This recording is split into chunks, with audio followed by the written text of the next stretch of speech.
Eto na nga mga chong, marami tayong basketball updates. Barangay Ginebra, malaki yung chance na Meralco ang makakatapat sa quarterfinals. Barangay Ginebra, gusto nga ba talagang magpatalo sa Meralco? Kaya puro bench players lang ang ginamit? May iniiwasan nga ba sa quarterfinals? Sa nakalipas nga na laro ng Ginebra kagabi kontra Meralco Bolts, ay nagawa nga ng Barangay Ginebra na matambakan ang kalaban nilang kupunan. At simula ng third quarter ay kitang-kita na ang magiging resulta ng laro. Kaya naman, puro bench players na lang yung ginamit ni Coach Tim Cone. Pero ang katakataka nga mga chong ay bakit hindi na ibinalik ni Coach Tim yung kanyang mga key players at hindi man lang tumawag ng timeout noong mabura ng Meralco yung kanilang kalamangan up to 2 points. Nang dahil dyan ay marami na namang tuloy bulong-bulungan ang kumakalat kung saan pareho nga raw ayaw manalo ng Barangay Ginebra at Meralco Bolts. Marami pa ang nagsasabi na baka raw may iniiwasan ang Ginebra kaya gusto raw sanang magpatalo ng Barangay Ginebra.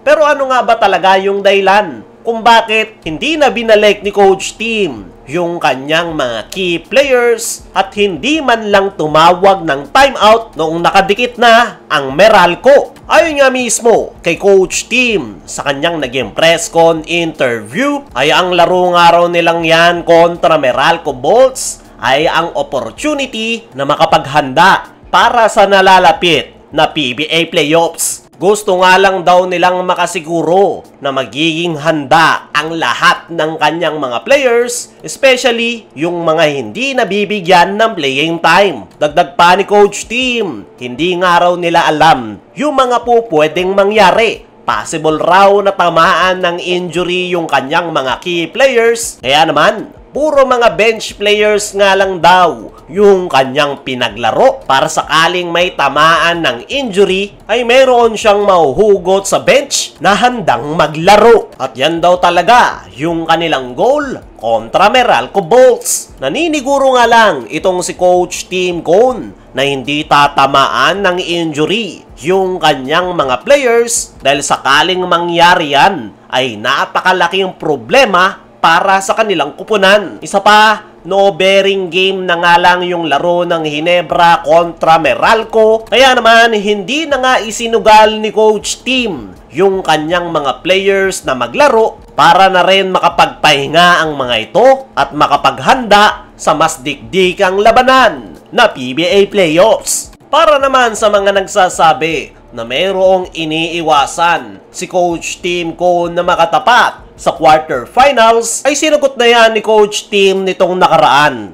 Wala nga raw silang iniiwasang kupunan at ready nga raw ang Barangay Ginebra kahit sino pa ang kanilang makaharap. Ayon nga sa mga naging sagot ni Coach Tim Cone, ay nasagot na nga nito yung katanungan ng lahat kung bakit puro bench players na lang yung kanyang pinaglaro at hindi man lang tumawag ng timeout nung humabol na ang Meralco Bolts. Dumako naman tayo dito sa kabilang balita. Barangay Ginebra, malaki yung chance na Meralco ang makakatapat sa quarterfinals. Matapos ang pagkakapanalo ng Barangay Ginebra kontra Meralco Bolts, ay unti-unti na ngang lumilinaw kung sino yung kanilang makakaharap sa quarterfinals. At mukhang very aware nga dyan si Coach Tim sa simula pa lang na mukhang Meralco Bolts ang kanilang makakaharap sa quarterfinals. Malaki nga raw yung chance na Meralco na yung kanilang makakatapat sa best of 3 quarterfinals dahil kasalukuyan nga raw silang number 4 at number 5 sa team standings. At kung mangyayari nga yan mga chong, ay very confident nga raw itong si Coach Tim Cone dahil nagawa na nga raw nilang ma-eliminate ang Meralco Bolts last conference. Pero at the same time, hindi raw sila po pwedeng magkumpiyansa dahil nasilip na nga raw nila yung possible na magiging matchup nila kontra Meralco at mahirap nga raw sukatin sa ngayon dahil hindi naglaro si Akil Mitchell. So ngayon nga mga chong ay napakalaki talaga ng chance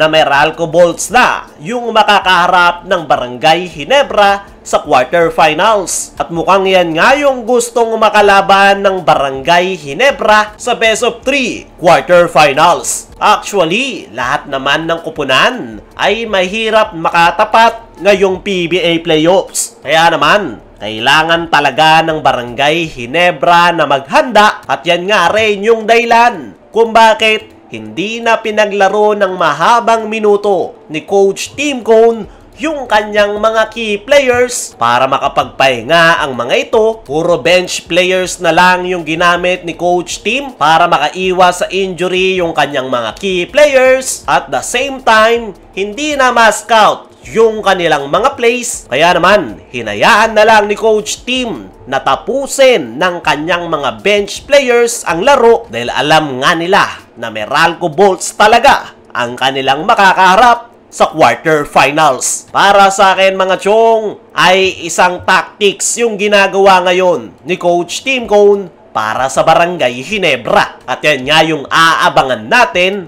once na Meralco talaga ang kanilang makaharap. Kaya mga chong, ano ang masasabi nyo na aware si Coach Tim na Meralco ang kanilang makaharap sa quarterfinals? Ano rin yung masasabi nyo? Na puro bench players lang yung pinaglaro ni Coach Tim? I-comment mo lang dyan sa ibaba.